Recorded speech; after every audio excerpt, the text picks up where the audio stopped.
Hello everyone, and welcome back to yet another Victoria 2 series. I'm sticking with HPM mods still, because to be honest, I've been playing around with Ultimate and with PDM and all that jazz, but I find that the mod that I've been enjoying the most over the last few months or so has been HPM. I don't know, it's something about it. It seems like, to be honest, I don't know if that's the right word, but I like it. That's a very, I guess, sophisticated mod in the way that it doesn't add a lot of bloat. It runs fairly well. I've ran into some problems into Ultimate where I don't know if those are just problems or features in quotes, where like shit just seems off. You know, like it starts in its earliest starting date. I think is 1609, and you get events like over here, where they have like the Comanche and the Sioux and all these North American tribes, and they have weird shit like El Presidente or the dictatorship thaws and really weird ahistorical crap happening. And the economy seems a bit fucked as a result of adding new resources. I don't know what it is, but it seems like the economy, I don't know if it's because maybe I downloaded the wrong version or I did something wrong with the installation. I'm gonna retry it again, but the economy seemed kind of fucked, where places like very powerful nations like France and England and Austria had really small militaries, even for the time period. I mean, nations had pretty large armies by the 17th century. It wasn't like massive like Louvain, Moss, where you would like the 19th and 18th centuries, but still, pretty large conflicts happened in that time period. People have been recommending new nations to play, Russia or nations in Central Asia, or other people have suggested Spain. Also somebody suggested, another commenter, Super Sev, I think, suggested a while back to play the Ottoman Empire. Russia and the Ottomans, I think I wouldn't like to start with them, not yet. They're too big, I think. I chose Austria in my first playthrough because while they're rather large, they are maybe like the Ottoman Empire, where I actually enjoy playing as their underdogs, and I kind of like that. Well, not so much Austria, but they're really enjoyable to play. I'm going to keep with my underdog theme, sort of, and play as, not Spain, but Portugal. Let's get into it. So Portugal, well, having the history of having a massive global empire, has run into some hard times at this time frame. They no longer own Brazil. They only own these tiny colonies over here in Africa. Poor Portugal. They've run into some really hard times. Indeed, they have had a very hard time. They only have Goa. They have this little port over here in Macau. Yeah, they've run into some hard times. We are going to try to restore the glory of the Portuguese Empire in this playthrough. Bureaucrats. First things first, get bureaucrats started. Oh, we have liberals in power. That's not great. Wait a second, but they allow for taxation. They allow for, what else? Free trade, interventionism, that's good. Free trade. State capitalism. There's only one with state capitalism, so I'm gonna have to go for the monarchicus sooner when I want to build factories. So Portugal is, yeah, we have very low literacy. We're kind of crap. Our POPs aren't very large. We only have 1.37 million.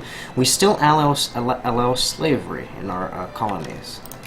We're one of the few nations that allow slavery. Spain also allows slavery in some of its colonies at the starting date. We're going to get medicine first, so we avoid some nasty events.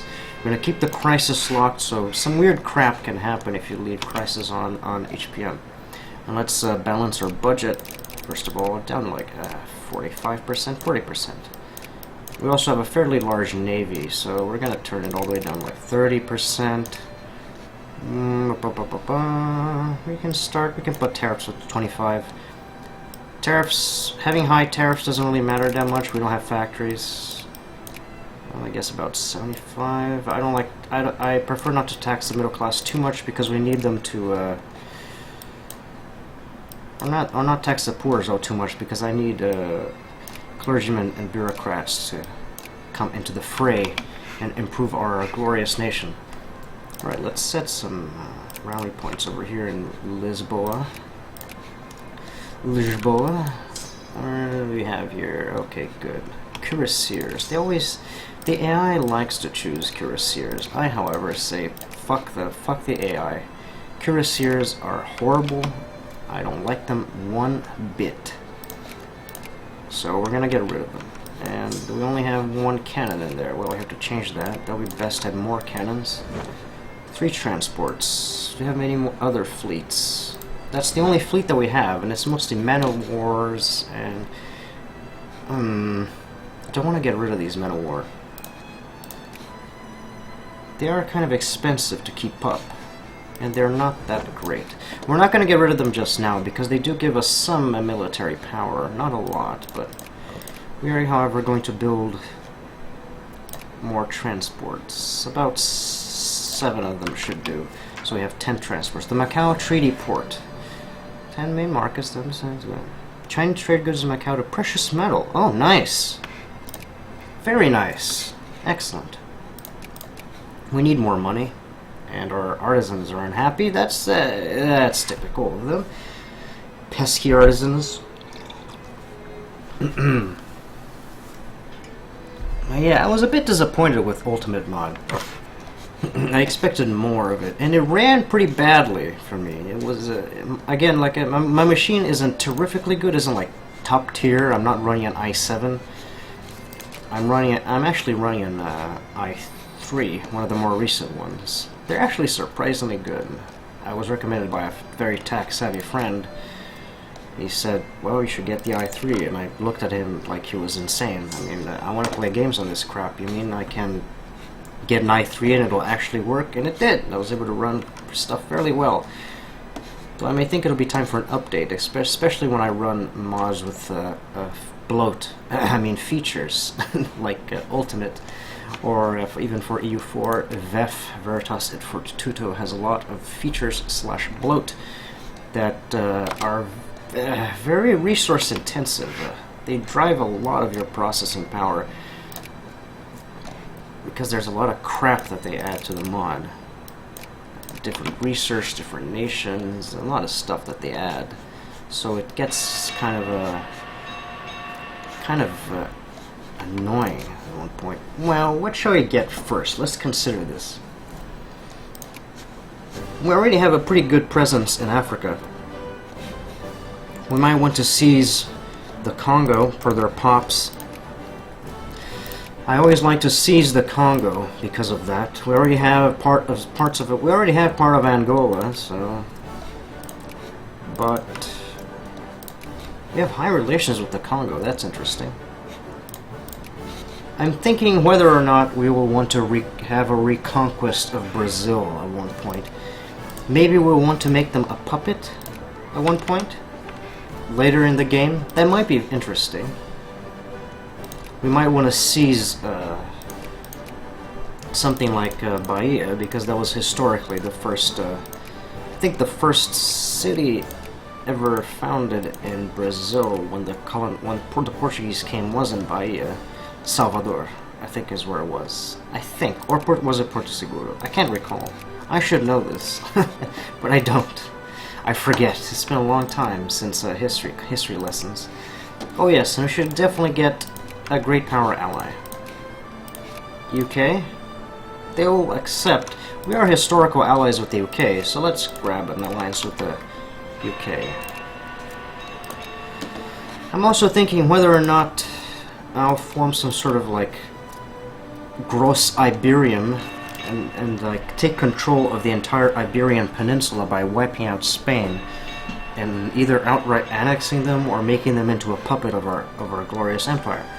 I'm thinking about this. I don't know yet what I'll do yet, but I'll think about it, and leave comments as what you think. If that would be too much blobbing or not. There's no historical precedent for Portugal doing that, but it would be nice to be like Revenge of Portugal, where fuck you Spain, we are now the dominant power in Iberia. Please bend over and let us enlarge your rather undilated rectum. So please. Maybe we'll want to take some more presence in India, maybe. Take Sind. Have some good pops in here. Fruit, tea. Maybe also expand our presence in China. I know that it's kind of like cheesy to get presence in China because there's a lot of population. Just in itself, if we seize, say, Canton, there's 1 million people. 1 million! That's about almost as much as we have in our entire nation in this one province of Canton. So it might be a bit cheesy, but maybe if we snag Canton, that will be interesting. That will be part of the we're expanding our empire. Get out of our way, mate. So we might want to do that. I would think that would be interesting, especially not to make a super blobby playthrough, but to make a playthrough where we focus on making a once great empire back to being great. And by doing that, we need to take more land. We need more manpower to put under. We need to seize more. We need to invite politely more people to serve under us. What are we buying here? Luxury clothes. It looks like, yeah, because we don't have that much. We don't have a lot of prestige, so it makes it hard for us to actually get stuff from the global market. So we might want to get some prestige techs early on, not because it will allow us to get into great power status, because we'll get into that eventually once we get enough of an industrial base, enough prestige, enough of a military presence, especially in the sea. That will grant us probably enough score to be able to become a great power. Though prestige will play a large role in that because, again, we are very small. Our industry will not be super powerful like if we were, say, France or Austria, again, because Austria has something like 9 or 8 million pop in the beginning of the game. We have only 1.3 million. Even Spain has more people than we do. They have, I think, about 3 or 4 million at the start of the game. That's another reason why getting something like China, while it won't allow us to build more factories, it will allow us to have more of a military presence and to be able to secure a strong position in the world, especially if we snag something like the Canton region. There should be an opportunity for us to declare war on China for a concession, since there is an Opium War event. I forget the tech where we can actually snag an entire nation. Someone with, say, someone like Dynam that has about 3 states. 1, 2, 3. I'd have 3 states. I forget what tech it is. I think it is. It's. Let's check real here if it says. Is it nationalism and imperialism? War exhaustion, plurality, bias, multiculturalism, manifest destiny, expansionism, separatism. I think it is nationalism and imperialism. Inventions, war justification, max national focus, was the state and government. Well, I'll check that after I finish this episode. I'll check on the wiki or something. And we're gonna change parties to the monarchicus. Nationalize the industry. Not in a sphere of influence. Oh, it's because it's because of the... We have foreign investment, I think. Do we have foreign investment? I don't see it. I don't see it at all. But we're gonna start off by building stuff in Dodo. Dodo is... Where? This is the... There it is. What do we have? A lot of fruit. I know what Lisbon is getting over here, Extremadura. It's getting a liquor factory because it has tons of grain. Oh, we actually have some Futa Jawan. I don't know what that is. It's probably Africa. We actually have some iron. We do not have coal, however. Spain has coal. Spain has actually quite a bit of coal. And they usually squander that away by not building any industry like an idiot. Oh, is that Canton? No, that's Jiangxi. Canton would also give us plenty of trade goods. Hainan has silk. Canton.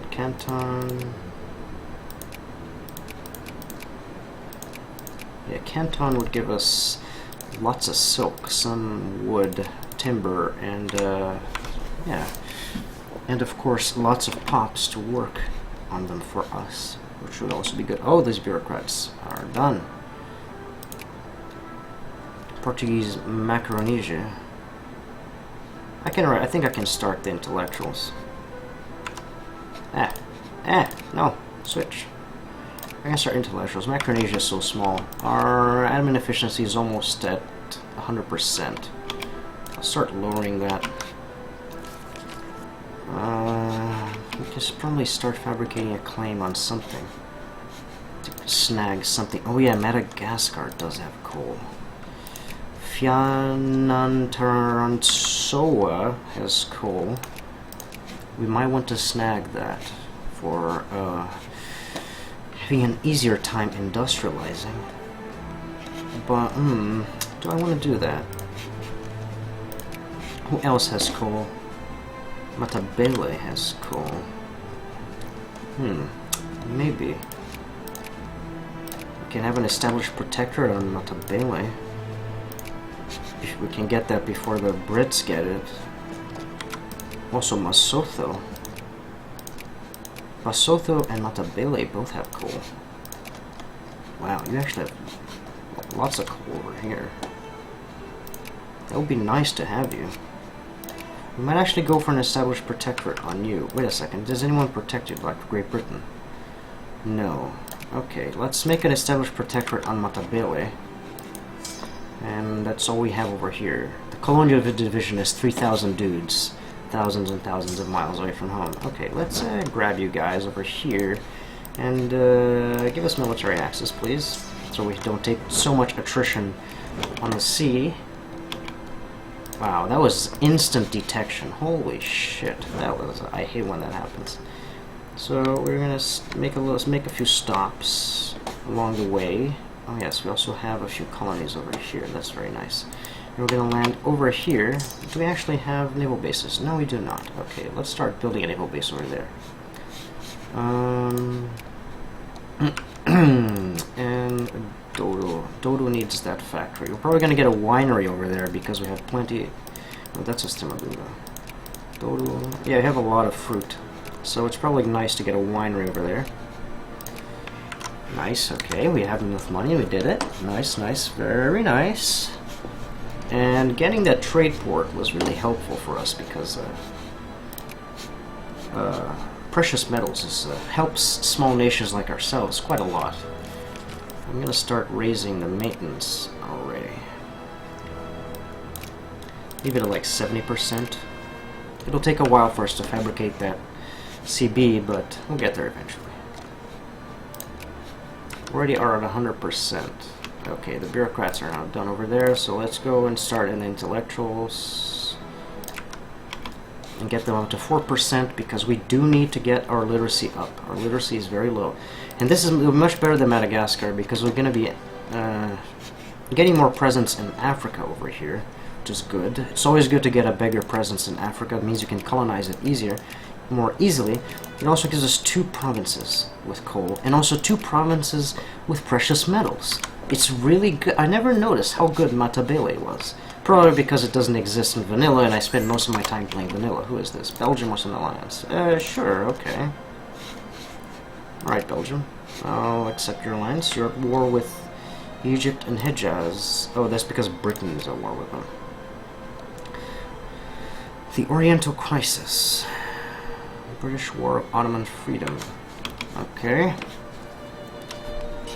The Brits allied with Hejaz. Yeah, the Brits are allied with the Portuguese Mozambique. We must strive to consolidate our hold on Mozambique for the glory of Portugal. We shall consider it to infamy. Yeah, of course. And Goche.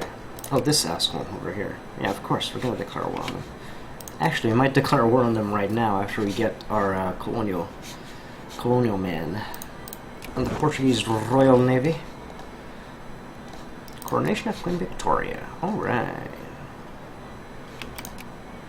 Gaza. Do we have a Casus Belli on Gaza? No, we have a Casus Belli only on Goche because they have part of Mozambique. Alright, on Goche. Just checking to see if nobody... I've had very bad experiences what I would just say, like, okay, declare war because you're African and nobody gives a shit about you. And like, nope. Great Britain was friendly with them or something, and they decided they would just come protect their interests, and I ended up having a terrific, a horrible time. Ha, you are dead. Belgium broke their... Well, that was a short-lived alliance. You're not very nice, are you? I want to increase my relations with France as well. Maybe? Perhaps? Yeah, I'll keep friendly with France. Though, of course, I will batter France like I did in my last campaign because I don't like them. Nothing against the French, personally. If I have any French viewers out there who think, like, fuck this asshole, he hates the French. No, that's not it.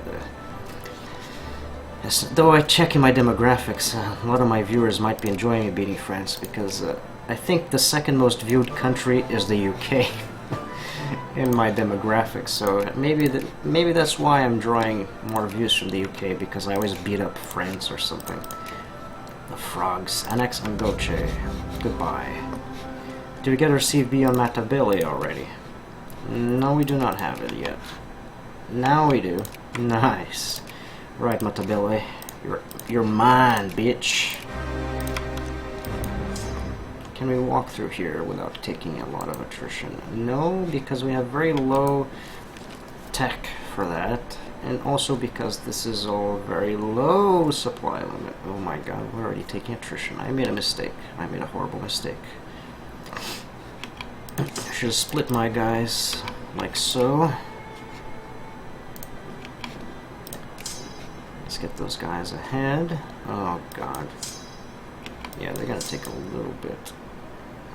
Gonna be fine over here. Okay. Very good. Matabele. Prepare to die, Matabele.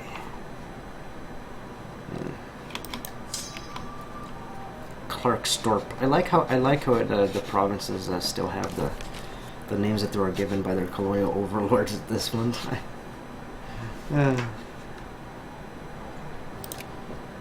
Good. Lose militancy. They should be glad that their new overlords consolidate Mozambique. These have higher life rating, don't they? Some of them do. Non-migrations. Colonial map mode. We're gonna have to have a few texts to do this, and because I know in vanilla you can pretty much colonize this right away because it has 30 life rating or something, but not in HPM. Get out of my way. Oh, they have these. Oh, I never noticed that they actually have different sprites. Huh, I thought they had the sprites with the cannons and shit. I guess this is because they're in the area around the Zulu, so they get this different. What should I get? Better Navy? No. Industry? Railroad is good. Railroads are always good. Let's get that. That'll take until 1840. Yeah, that'll give us a little bit. It won't give us a head start in idealism, but that's fine. That's fine. A month lost is not too much. Okay, and I'm playing in speed 5 because, you know, not much is happening. No sense just making you guys watch these provinces being sieged for like 1,000 years. You know, they take quite a while. Oh yeah, they're gonna get wiped out immediately. Oh, the Zulu were. Did you just explode?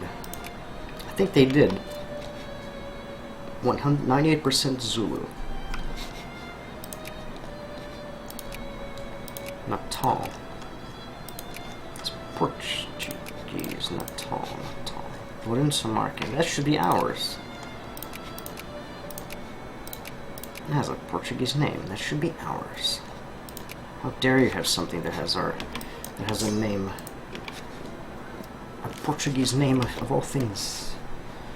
Alright, where else can I build stuff? Alentejo. What do you have there, Alentejo? What do you have? What do you got? What do you got?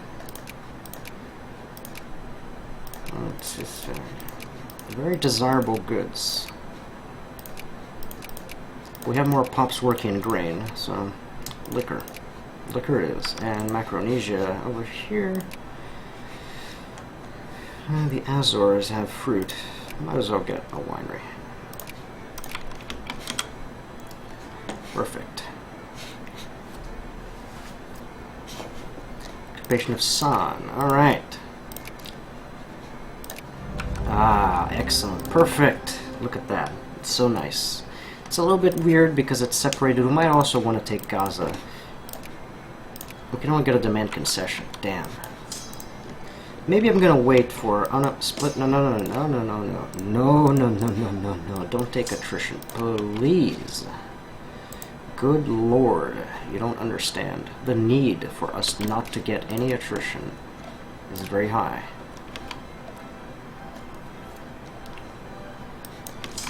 Yeah, you take attrition anyways. You're going the wrong way, friend. There you go. That's much better, isn't it?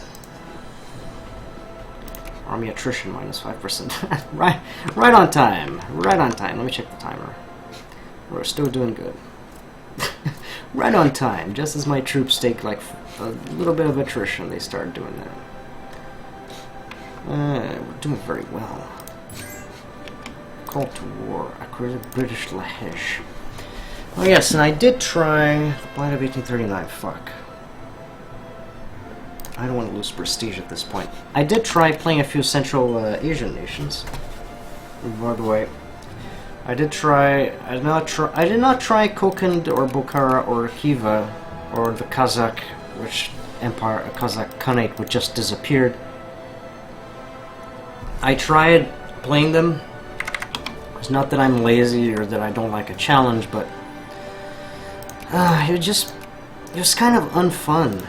It was just loads of periods of like trying to civilize, and then when I'm finally about to get more advancements, or my economy's finally about to stabilize, because then Russia declares war on me or something and decides to acquire half of my country. Or I tried playing as the Sikh Empire. They're not exactly Central Asia, I guess, but they're close enough. But it was just. I succeeded a little bit until the British came in and just took half my empire, and then my economy collapsed, all within like 20 years of the game. So I was just... Maybe some other time I'll try it again, but it was just so not fun at the time, because it was just... Nah. Maybe I'm a bad player as well, because I've seen people play like the Mughals or something, and they succeeded. I don't know how they do it, but it happens. They managed to like reunite the India and the Mughal Empire, despite starting as an OPM. Again, I haven't played the game for... I probably have around 260, 70 hours in Vicky 2. I haven't played a tremendous amount of Vicky 2.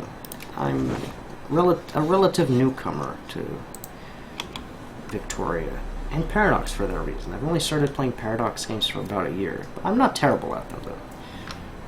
I think I manage them pretty well, but I'm not best of all. What else can we do here? I always still have bring away Soto Patriots. Only 4,000 dudes, and they're not even. It would be good if we didn't get our stockpile up. We can actually turn down. We are doing very well in terms of economy. I am surprised by how well our economy is doing.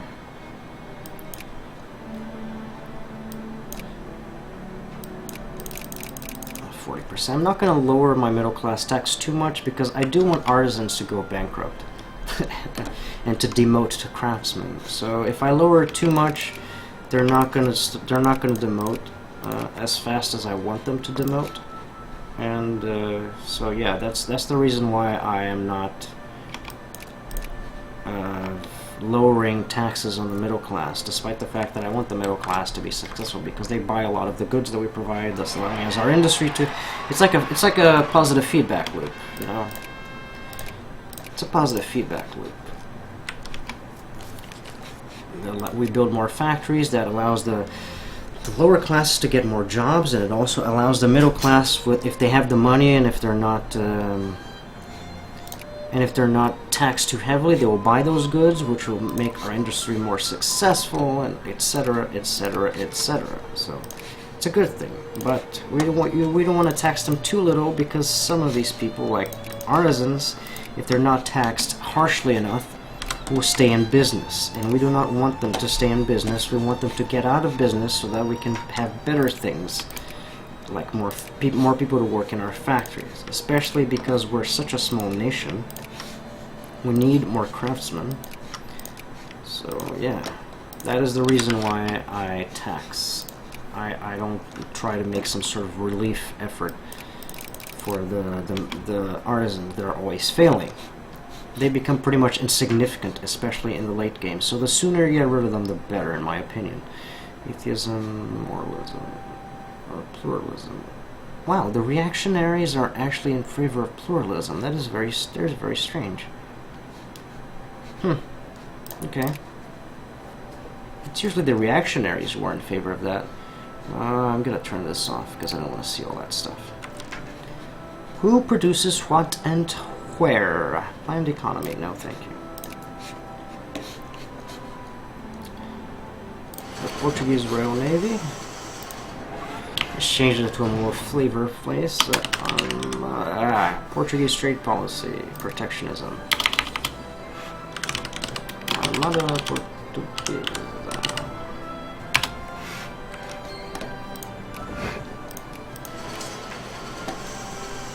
Nonsense, the production, blah blah. Yeah, protectionism. Vaccination, very nice. Yeah, we need more. We have a problem with soldiers. Up to 60%, I guess. That's the.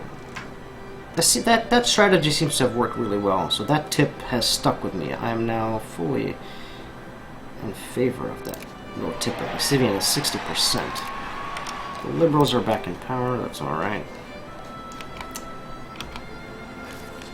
Our economy is now not doing so hot.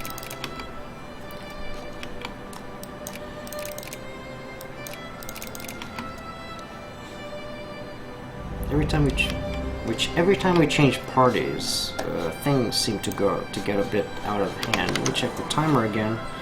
Alright, this episode is long enough. Thank you for joining me in this first episode of this new series. Next steps might be to take all of Canton. Oh, they actually seized Hong Kong. That might be the trigger event for the start of the Opium War. I don't know, because I never played as the UK.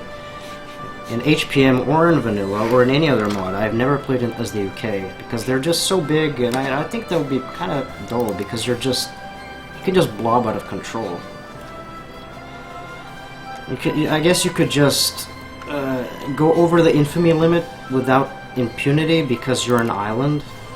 And yeah, islands are perfect for blobbing because you go over your infamy limit like Japan or the UK, and people want to invade your country. Well, too bad. They can't do it because you're gonna get your gigantic navy and you're gonna ram it up their asses so that nobody can get within like 1,000 miles of your land. So yeah, it's perfect for blobbing. You can just bulldoze anyone, and they will never ever invade your land. They may land a few troops, but they'll never be able to do any significant damage. Alright guys, thank you very much for joining me. We'll be keeping our glorious campaign of retaking the Portuguese Empire. Again, if you have liked this episode, please do consider leaving a like and subscribing to my channel. It means a lot, allows my channel to expand. And yeah, thank you so much, and have a great one. Goodbye.